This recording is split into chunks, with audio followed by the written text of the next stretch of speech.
Bien, buenas tardes, jóvenes. Hoy vamos a hacer el tema de las buenas prácticas de oficina farmacéutica. Ya, entonces, ¿qué son las buenas prácticas de oficina farmacéutica?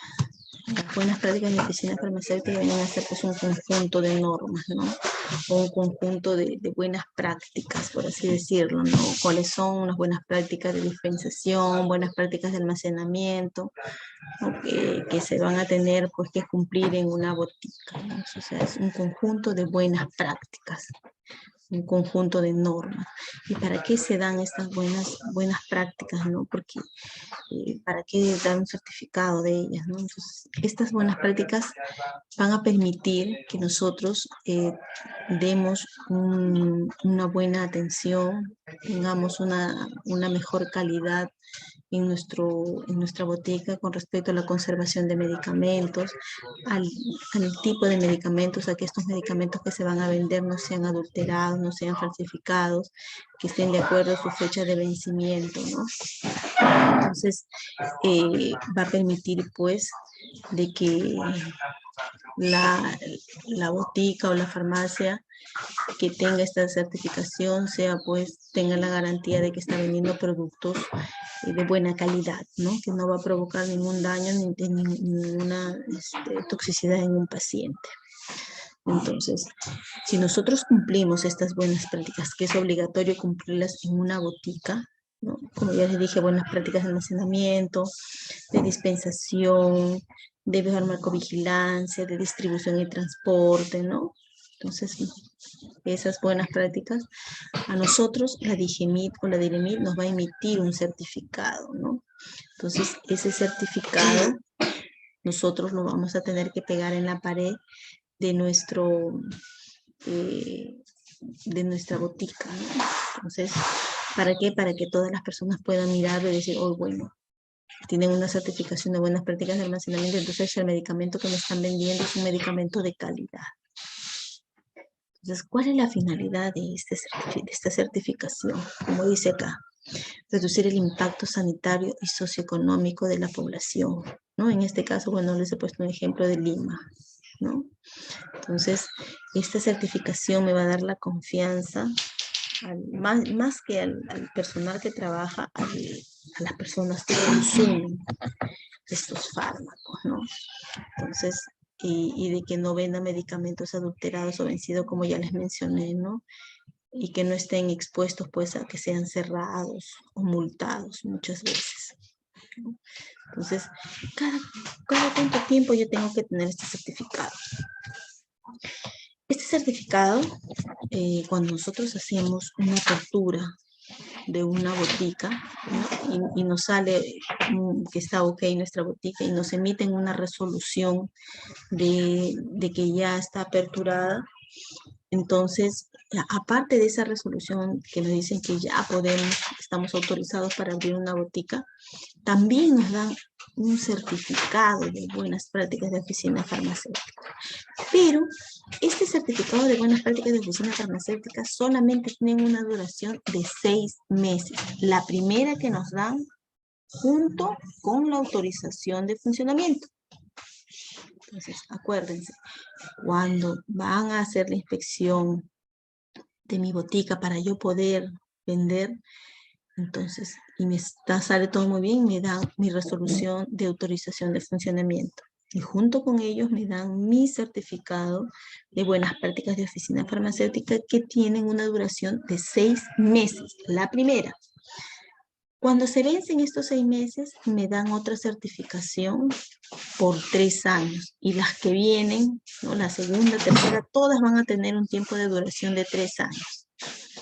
Pero, por ejemplo, si yo tengo la primera de 6 meses, no voy a esperar al último día que se cumplen los 6 meses para recién solicitar mi nueva certificación. Yo tengo que solicitar mi certificación, mi otra certificación, o mi segunda certificación, o cualquiera, ¿ya? Cualquier certificación 45 días antes de que se cumplan los 6 meses o los 3 años siguientes. Si yo me llego a pasar no llego a los 45 y me acordé, uy, me acordé tarde, ya voy, me quedan 40 días para que se termine mi certificación, ¿no? Entonces ya no puedo, tengo que pagar una multa, ¿no? Entonces es hacerla siempre 45 días antes de que se cumpla la fecha de vencimiento de la certificación, ya sea la primera de 6 meses o las consecutivas que van a ser 3 años. La certificación en el caso de los laboratorios van a ser de 5 años, ¿ya? En boticas y farmacias cada 3 años y en laboratorios cada 5 años van a ser. ¿Quién emite esta certificación o quién la da? La da la DIGEMIT o la DIREMIT, ¿no? Ya sabemos que en el caso de las regiones las da la DIREMIT y en el caso de Lima, pues para lo que es boticas, farmacias públicas y privadas las dan las TISAS, ¿no? O las DIRIS, por dicho, ¿no? Entonces, si obviamente se va a hacer una inspección para darte la certificación, tú tienes que tener todo en regla, tienes que tener toda tu documentación, todos tus medicamentos en orden, de acuerdo a lo que te digan en tu inventario físico y virtual, y verificar de que ni siquiera se te haya quedado una pastillita vencida, ¿no? ¿Por qué? Porque sobre el hecho incumples pues una norma, ¿no? La cual pues te dice que tú estás vendiendo estos medicamentos con fecha de vencimiento, incluso puedes tener una sanción penal, ¿no? Entonces no solamente administrativa, sino penal. Entonces hay que tener mucho cuidado cuando se vayan a hacer estas inspecciones por certificación, ¿no? También se habla de dónde debemos nosotros adquirir, ¿no? Estos medicamentos, dónde nosotros los debemos de comprar. Nosotros debemos de comprar nuestros medicamentos en donde habíamos dicho, en establecimientos que tengan una autorización de funcionamiento. ¿Y cuáles serían los que nosotros podríamos comprar estos medicamentos? ¿Podríamos comprar en otra botica o en una farmacia?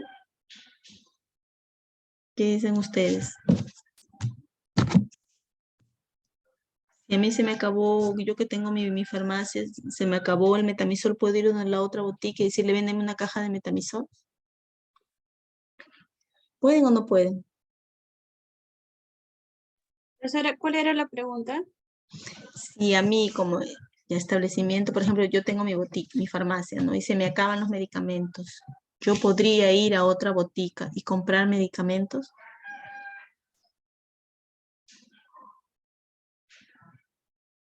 ¿Qué dice? Yo creo que para eso hay eh, lugares donde venden en sí específicamente. O sea, se podría sí, pero creo que lo mejor sería comprar en un lugar donde tengan todo, o sea, están como que con toda autorización, algo así, profesora. Claro, no otro lugar donde tenga también autorización de funcionamiento. No podría comprarlo en otra botica, ¿no? Porque la botica no me va a vender grandes cantidades.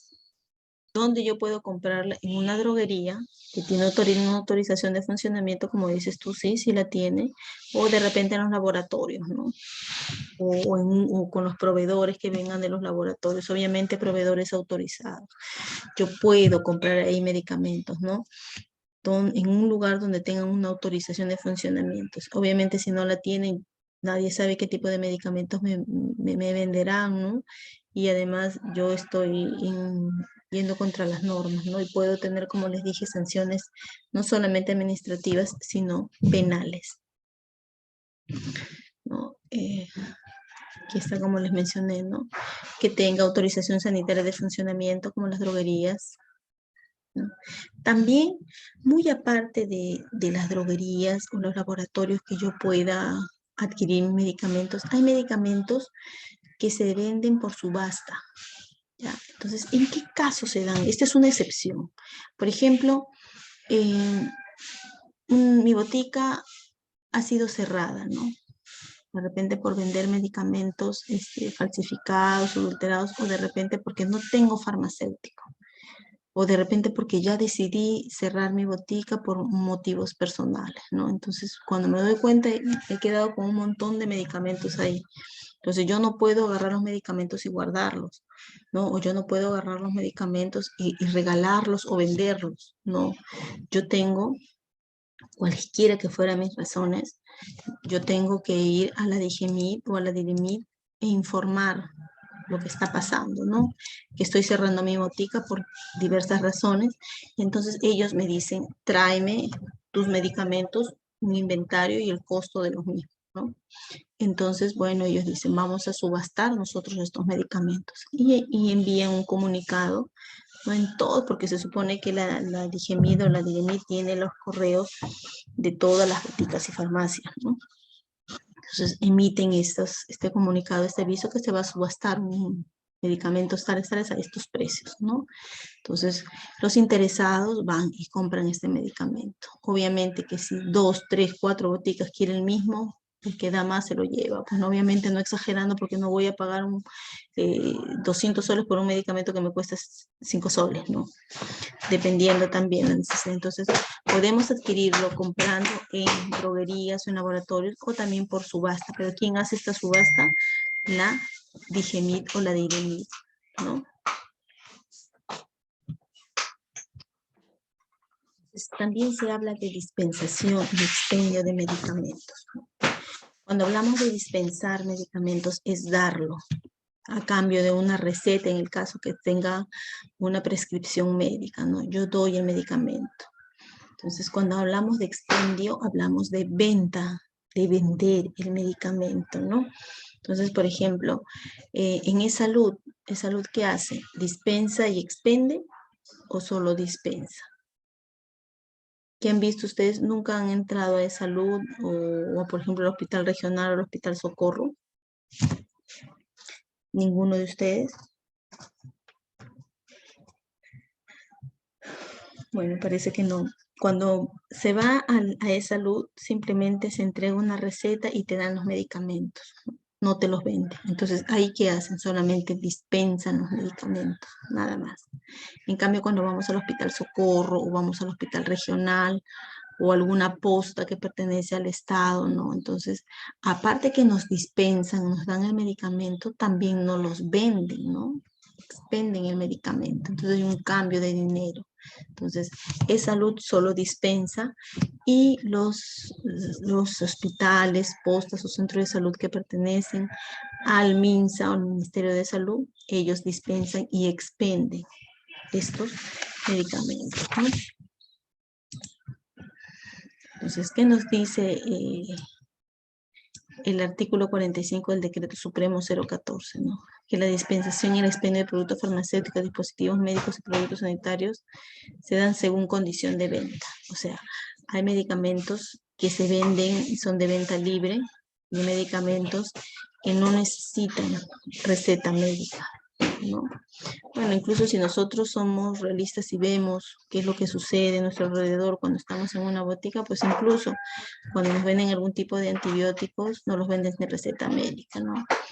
Pero lo que sí me he percatado es que más tienen control cuando contienen alguna sustancia, un alcaloide, ¿no? Por ejemplo, hay jarabes que contienen codeína para la tos y como la codeína es un alcaloide, ¿no? O sea, un tipo de droga pero en concentraciones menores, las venden con recetas médicas, ¿no? Eso sí no te la venden por nada del mundo. O de repente el nastisol, ¿no? Hay un nastisol, un Positium, que te lo venden con receta y el otro te lo venden así de manera libre, ¿no? En el caso de las preparaciones de las fórmulas magistrales, hay algunas que se van a elaborar en base a recetas, ¿no? Hay unas que no necesitan recetas médicas, ¿no? Que se pueden preparar en grandes cantidades. Por ejemplo, las fórmulas magistrales deben elaborarse con la presentación de la receta médica correspondiente, ¿no? Porque no se vende de una manera masiva, o sea, yo no voy a poder preparar 2, 3, 4 y vendérselas a todo el mundo. ¿Por qué? Porque estas fórmulas magistrales, como son con recetas, son para un tipo de paciente, ¿no? Que ha sido elaborada para él, especialmente por su talla, por su peso, por su enfermedad, por las complicaciones con otras patologías. Entonces yo no puedo darle esta fórmula magistral a otro paciente que de repente tiene sí la misma enfermedad, pero es más joven, no tiene otras enfermedades, ¿no? Entonces, de repente la concentración de la fórmula magistral es muy baja para él, ¿no? Él puede resistir un poquito más. Entonces, por eso las fórmulas magistrales son con receta médica y generalmente para un solo paciente. En cambio, cuando se hacen preparados oficinales, estos sí pueden ser elaborados en cantidad, en stock mayor, ¿no? Por ejemplo, estas cremitas antifúngicas, ¿no? O lociones para el acné, ¿no?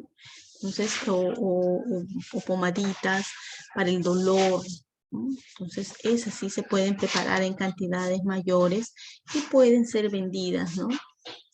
Pero fórmulas magistrales son otra cosa que preparados oficinales. Las fórmulas magistrales, no olvidar que necesitan receta y los preparados oficinales no. Que las fórmulas magistrales es para un solo tipo de paciente, pero los preparados oficinales pueden ser para 2, 3, 4, 5, un grupo de pacientes, ¿no? Ahora, otra cosa que necesitan también que todos estos preparados o fórmulas magistrales tengan los rotulados, ¿no? Entonces, donde te indiquen aquí el nombre del establecimiento que lo preparó y el número correlativo que corresponde en el libro de recetas, ¿no? Porque se acuerdan que hablábamos que si tú haces preparados en tu botica, tienes que tener un libro de recetas, ¿no? Por ejemplo, aquí vemos etiquetando cápsula antidiarreica que contiene carbonato de calcio, caolín, pectina, subnitrato de bismuto y para 100 cápsulas, ¿no? Entonces, ahí están las cantidades, los nombres y las cantidades, ¿no? También nos dice en el Decreto Supremo 014, en el artículo 55, que las actividades y servicios autorizados o no autorizados dentro de farmacias y boticas se tienen que tener mucho en cuenta. Por ejemplo, hace muchos años atrás, se podía ver que en las boticas se hacían consultas médicas, ¿no? Se podían hacer análisis, podía haber un locutorio, podías tomar la presión, podías poner inyectables. A raíz de estos decretos que salieron en el año 2011, entonces estipulan en sus artículos que están prohibidos estos tipos de actividades, ¿no? Entonces tú en una botica no puedes poner inyectables, en una botica no puedes medir la presión, bueno, eso es lo que dicen, no puedes vender gaseosas, no puedes vender, no puede haber un locutorio, ¿no? No puede haber un área de consulta, ¿no? No pueden haber promociones, canje de envases, rifas, sorteos, ¿no? Te dan un premio por ser el mejor comprador, ¿no? O sea, que el mejor que se automedique, te van a premiar, ¿no? Por matarte tú mismo. Entonces, eso está totalmente prohibido. Pero eso no significa que hoy en día, pues, no se haga no se hagan esas cosas, ¿no? Bueno, lo que sí he podido visualizar es que sí te toman la presión en algunos casos te ponen inyectables, pero de que ya hacen consultas, ¿no? Antes no. Entonces, ¿qué hacen ahora? Ya el consultorio no está en la botica, antes sí estaba, ¿no? Ahora el consultorio está en otra área detrás de la farmacia o de la botica. Obviamente, que si quieren poner una multa no pueden, ¿no? Porque, por ejemplo, aquí no, que el consultorio está aquí al costado. Entonces el que va a inspeccionar no lo va a sancionar porque el consultorio no está aquí adentro, sino está al costado, ¿no? Entonces lo primero que diría es no está dentro de mi botica, está al lado de mi botica, ¿no? Si no se comunica con ella, no, salvo el caso si salimos a la calle, yo voy de una puerta a otra, eso sí. Entonces, ahí sí no hay ningún problema, pero si estuviera dentro de ella, sí hay problemas, ¿no? Entonces, eso se da también porque, bueno, se han dado muchos problemas también en el caso de poner inyectables, de que al momento de hacerlo no se han percatado y han puesto medicamentos pues ya vencidos, ¿no? Ha habido pacientes que les han provocado un agravamiento de la enfermedad e incluso la muerte. Tampoco pues podemos sortear, como les dije hace un momento, por la mejor persona que se automedique, te vamos a dar un premio, ¿no? O te vamos a rifar pues pastillas para adelgazar, ¿no? O te vamos ¿cómo se llama? A regalar pues o vamos a poner, a rifar unos antibióticos, ¿no? Entonces, eso todos estos tipos de actividades están totalmente prohibidas en una botica, ¿no? Entonces, siempre a tener el cuidado correspondiente el día que tengan ustedes su propia botica.